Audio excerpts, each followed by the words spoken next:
Hello बच्चों and welcome to Saurabh classes. मेरा नाम है सौरभ और आज साइंस का chapter 3 synthetic fibres and plastics के बारे में हम लोग पढ़ने वाले।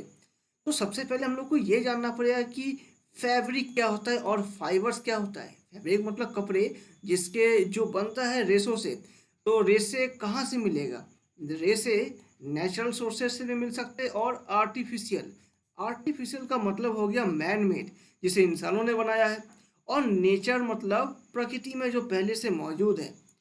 तो सोर्सेस आप लोग को पता चल गया कि नेचर हो सकता है नेचुरल और आर्टिफिशियल। तो नेचुरल फाइबर जो होते हैं कॉटन हो गए और ऊल। कॉटन कपड़े यानी सूती वस्त्र, शर्ट पैंट जो कॉटन क्लोथ्स बनते हैं ये नेचुरल चीज़ें हैं। और ऊल जो हो गया ठंडे के समय में हम लोग जो कपड़े पहनते हैं वो वूल हो गया। सिल्क जो है वो एनिमल से मिलता है, ये होता है सिल्क वॉर्म।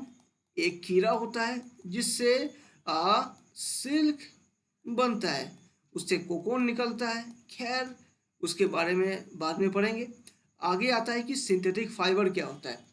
सिंथेटिक फाइबर मतलब मैन मेड फाइबर जिसे इंसानों ने बनाया है।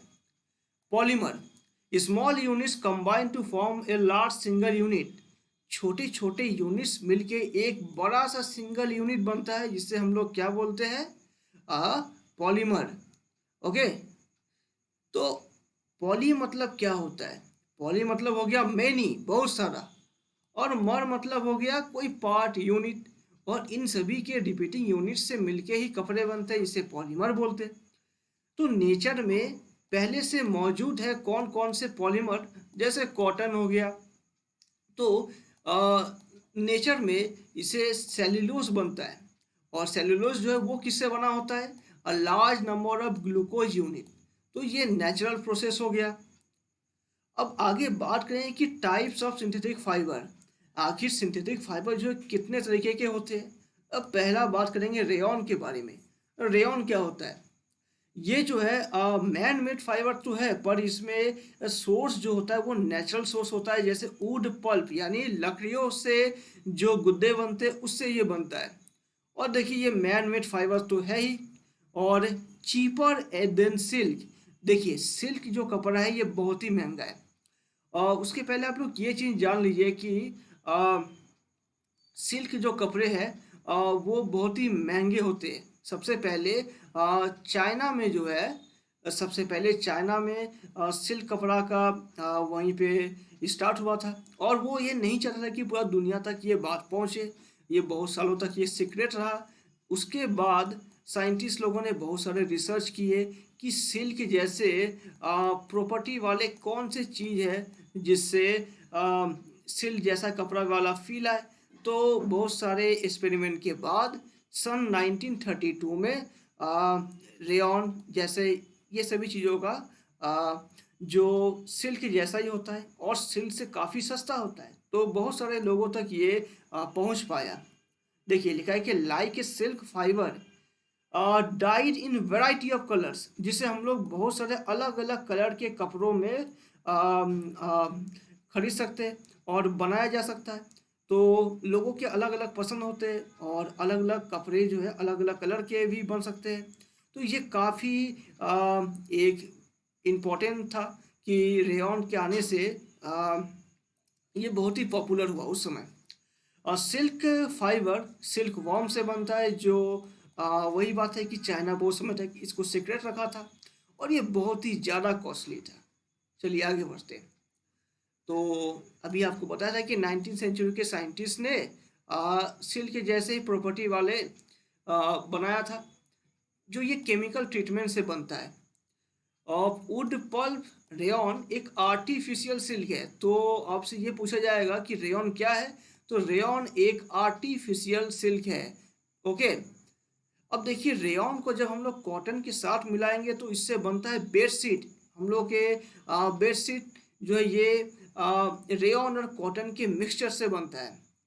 और इसका मार्केट भी बहुत ही बड़ा है। रेयॉन और उल के मिलने से कारपेट, हमारे घर में रहने वाली जो कारपेट है वो रेयॉन और उल के मिलने से बनता है। तो आप लोग को रेयॉन क्या होता है ये आप लोग को अच्छे ढंग से समझ में आ गया होगा। और वीडियो अगर अच्छा लग रहा हो तो वीडियो को लाइक कर दे और चैनल को सब्सक्राइब भी कर ले। तो चलिए आगे बढ़ते हैं। आगे ये है कि नायलॉन्स क्या होता है। तो नायलॉन्स ये एक मैन मेड फाइबर है और ये ना तो पे प्लांट से बनता है ना ही एनिमल से। तो आखिर ये कैसे बनता है? ये बनता है कोल, वाटर एंड एयर। तो ये फुल्ली सिंथेसाइज फाइबर है और इसे 1931 में बनाया गया था। पिछले बार जो बोले थे वो 1931, वो शायद नहीं था, इसका है 1931। ओके, ये पहला फुल्ली सिंथेटिक फाइबर है और ये काफ़ी स्ट्रांग हुआ करता है और इलास्टिक लचीला है। इसे आप कैसे भी मोड़ सकते हैं। लाइट मतलब काफ़ी हल्का है और लस्टरस मतलब ये काफ़ी लचीला भी है। इजी टू वॉश, इसको आसानी से हम लोग धो सकते हैं। Very popular in the marketing cloth. ये जब ये आया था उस समय काफ़ी ये पॉपुलर हुआ था।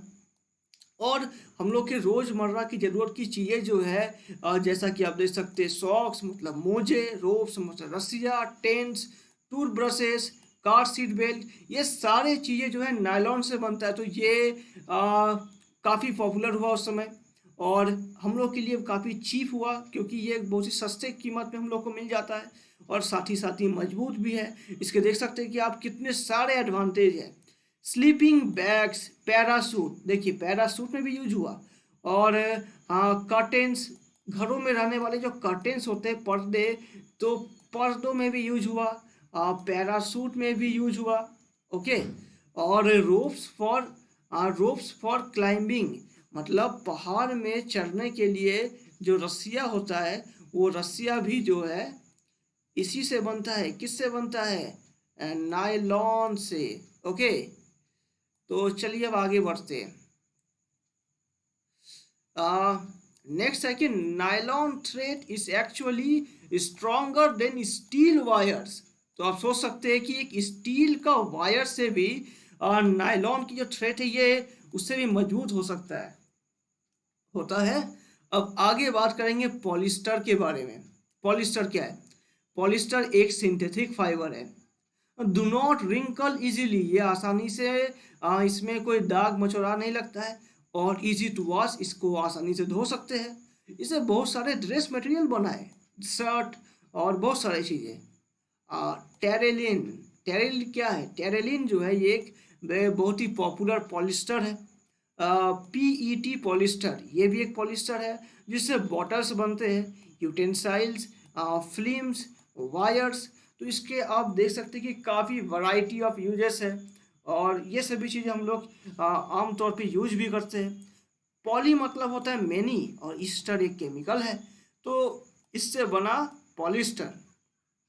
पॉलीकोट, पॉलीकोट मतलब पॉलिस्टर प्लस कॉटन, तो मिलके जो बना प्रोडक्ट उसे बोले हम लोग पॉलीकोट। पॉलीवुल, पॉलिस्टर प्लस वुल मिलके बना पॉलीवुल। अब आगे आता है कि एक्रिलिक क्या होता है। एक्रिलिक जो है इसे आप लोग कह सकते हैं कि मैन मेड स्वेटर, क्योंकि शॉल्स, ब्लैंकेट ये नेचुरल चीज़ें नहीं है, ये मैन मेड है और ये काफ़ी सस्ता भी होता है, उसके बारे में पढ़ेंगे। रीअसेंबल, इसको इसको फिर से बनाया जाता है। वूल, और चीप एंड ड्यूरेबल, एक तो सस्ता भी होता है, ऊपर साथ ही ये बहुत लंबे समय तक चलता है। इट मेल्ट ऑन फायर, ये इसका एक डिसएडवांटेज ये है कि ये आग पे ये गल जाएगा, आग लगने पे, और स्टिक टू बॉडी, बॉडी के साथ चिपक जाएगा। तो हम लोग को बहुत ही केयरफुल रहना पड़ता है क्योंकि हम लोग जब किचन में जाएंगे या लेबोरेटरी में जाएंगे तो इसका यूज बिल्कुल भी नहीं करेंगे। तो अब आगे बढ़ते हैं कि all the synthetic fibers are prepared by the number of process of using raw materials of petrochemical origin called petrochemicals। तो लगभग जितने भी सारे ये सिंथेटिक फाइबर्स होते हैं वो पेट्रोकेमिकल से बनता है। In rainy days useful, dry, quickly, durable, cheap. अगर बारिश का मौसम होगा, अगर आप ऐसे ऐसे कपड़े पहनेंगे जो जो जल्दी ना सूखे तो काफ़ी प्रॉब्लम हो जाएगा। तो इसीलिए ऐसे कपड़े का यूज किया जाता है पॉलीमर का जो बहुत जल्दी सूख जाए। जो हम लोग के लिए इफिशियंट हो और ड्यूरेबल हो, जो बहुत लंबे समय तक चले, और साथ ही साथ ये बहुत ही चीप और सस्ता होता है। अब अगला बात करते हैं कि प्लास्टिक्स के बारे में। प्लास्टिक जो होता है वो एक मैन मेड फाइबर है। तो पॉलीमर ये दो टाइप का होगा, ये या तो लीनियर होगा या फिर क्रॉस लिंक्ड हो सकता है। ओके, अब प्लास्टिक तो आप जानते हैं कि हमारे घर के लगभग जितने भी सारी चीज़ है तो सब प्लास्टिक्स के हैं। प्लास्टिक्स के है बाल्टी हो गए, प्लास्टिक्स के बॉटल्स, कहाँ कहाँ नहीं है, प्लास्टिक्स के वायर्स। ओके, और प्लास्टिक जो है, प्लास्टिक्स में जो हम लोग सामान लाते हैं तो इसका अब लगभग बहुत ज़्यादा यूज है। तो made in all shape and size, आखिर ये इतना ज़्यादा पॉपुलर क्यों हो पाया? आखिर कोई भी चीज़ें जो है वो जो बनाने के लिए उसका शेप और साइज होगा, प्लास्टिक्स में हम लोग किसी भी शेप और किसी भी साइज की चीज़ों को बना सकते हैं, तो ये काफ़ी इफ़िशियंट हो पाया। और साथ ही साथ हम लोग इसे किसी भी शेप में मोल्ड कर सकते हैं और रिसाइकल कर सकते हैं। मतलब एक बार यूज करने के बाद इसका दोबारा यूज भी हो सकता है, रीयूज हो सकता है, और हम लोग इस पे जो चाहे कलर यूज कर सकते हैं। ओके, जैसे हो गया यहाँ पे ये येलो, और जैसे यहाँ पे हो गया रेड, तो आप लोग समझ सकते हैं। मेल्टेड रोल इनटू शीट, तो प्लास्टिक के शीट भी बनते हैं और वायर तो बनता ही है प्लास्टिक के। अब आगे आता है कि पॉलीथीन, तो हम लोग तो रोज पॉलीथीन का यूज करते हैं, और अभी किसी किसी स्टेट में पॉलीथीन का यूज बंद कर दिया गया। क्यों? क्योंकि ये पॉलीथीन पॉल्यूशन का भी कारण बनता है। खैर आगे उसके बारे में हम लोग पढ़ेंगे। तो पॉलीथीन बनता है पॉली प्लस इथीन से, तो इससे बनता है पॉलीथीन बैग्स जो करोड़ों लोग यूज करते हैं। अब पहला आता है यहाँ पे ये कि थर्मोप्लास्टिक क्या होता है? पॉलीथीन डिफॉर्म ऑन हीटिंग, ये ऐसे पॉलीथीन है जिसको गर्म करने पे उसका शेप जो है वो बदल जाएगा। ओके, आ, तो उसके बाद क्या आता है यहाँ पे कि थर्मोसेटिंग प्लास्टिक। थर्मोसेटिंग प्लास्टिक किसको बोलेंगे? जो आसानी से गर्म होने पे सॉफ्ट नहीं होगा। जैसे इलेक्ट्रिक वायर्स, जो इलेक्ट्रिक के स्विचेस जो होते हैं वहाँ पे हम लोग इसका यूज करते हैं। चलिए एग्जांपल देखते हैं कि Bakelite poor conductor of A heat, जो हीट का बहुत ही गंदा कंडक्टर है। मतलब इस पे बिजली के झटके नहीं लगते। जैसे प्लस जो होता है उसमें उसका जो हैंडल होता है वो प्लास्टिक का ही होता है, और किचन में जो हैंडल्स होते हैं वो सब भी इसी के होते हैं। Use electric switches. और मेलामाइन ये होता है resist fire using tiles kitchenware, तो किचन के सामान भी इसी से बनते हैं। प्लास्टिक के कितने सारे यूज है, मेडिकल फील्ड में भी यूज है। जो मेडिकल के जो भी टैबलेट्स हो गए है ना, ये सभी जो चीज़ें होते हैं प्लास्टिक्स के ही बनते हुए। वाटर, मिल्क, ये सभी चीज़ें प्लास्टिक में आने लगे हैं। ड्राई फूड, प्लास्टिक कंटेनर, आप किचन में जाके देखिएगा तो वहाँ पे जो भी कंटेनर है पहले के समय में वो कांच के हुआ करते थे या स्टील के, जो भारी है और बहुत ही महंगे भी होते थे। पर प्लास्टिक के कंटेनर आने से ये काफ़ी सस्ते हो गए और काफ़ी चीप रेट में हम लोग को मिलने लगे। और लाइट वेट, काफ़ी हल्का होता है ये। लोअर प्राइस, इसका प्राइस भी लो होता है। तो बहुत सारे लोगों के घर में अब देखिएगा तो प्लास्टिक कंटेनर ही आपको मिलेगा, क्योंकि इसका प्राइस काफ़ी लो रहता है। तो बहुत सारे लोग इसे यूज करते हैं। और गुड स्ट्रेंथ, और आसानी से ये खराब नहीं होता है और मजबूत होता है, ड्यूरेबल होता है। यूज एयरक्राफ्ट, कार्स, फर्नीचर्स, देख रहे हैं आप कितना वैरायटी ऑफ यूजेस है। Plastic is a non reactive in water and air, अगर आपके किचन में कोई लोहे का बर्तन है तो वो अगर लंबे समय तक उसे पानी लगता रहे उसमें जंग लग जाएगा, एयर से मॉइस्चर हो जाएगा। पर प्लास्टिक के साथ ऐसा कोई बात नहीं है, क्योंकि प्लास्टिक ए नॉन रिएक्टिव है। ओके, तो इसीलिए इसका यूजेस जो है वो काफ़ी ज़्यादा बढ़ने लगा। अब आता है कि बायोडिग्रेडेबल क्या होता है? Biodegradable a material which gets decompose through natural processes such as action by bacteria is called biodegradable. मतलब जो प्रकृति में ही खत्म हो जाए, जैसे कोई पेड़ या कोई एनिमल मर जाता है तो वो मिट्टी में रहने वाले माइक्रोब्स जो होते हैं वो उसको मिट्टी में ही मिला देते हैं और हम लोग का नेचर का इन्वायरमेंट भी साफ रहता है।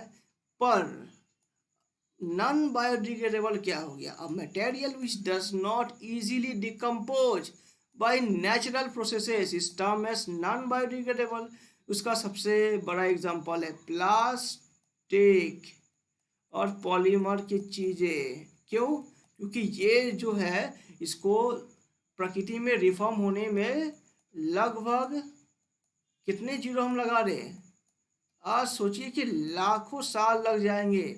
ओके, तो हम लोग के लिए ये हार्मफुल होता है इन्वायरमेंट के लिए, और ये एयर पोल्यूशन का कारण भी बनता है क्योंकि इससे बहुत सारे हार्मफुल गैसेस भी निकलते हैं।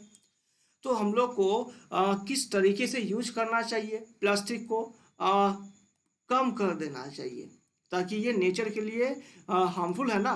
रीयूज, हम लोग को एक चीज़ को रीयूज भी करना चाहिए, रिसाइकिल भी करना चाहिए और रिकवर भी करना चाहिए। तो ये चार गो और आप लोगों को समझ में आया? तो आज का सेशन बस इतना ही था। अगर वीडियो को आप अच्छा लगा हो तो चैनल को सब्सक्राइब करें। Thank you.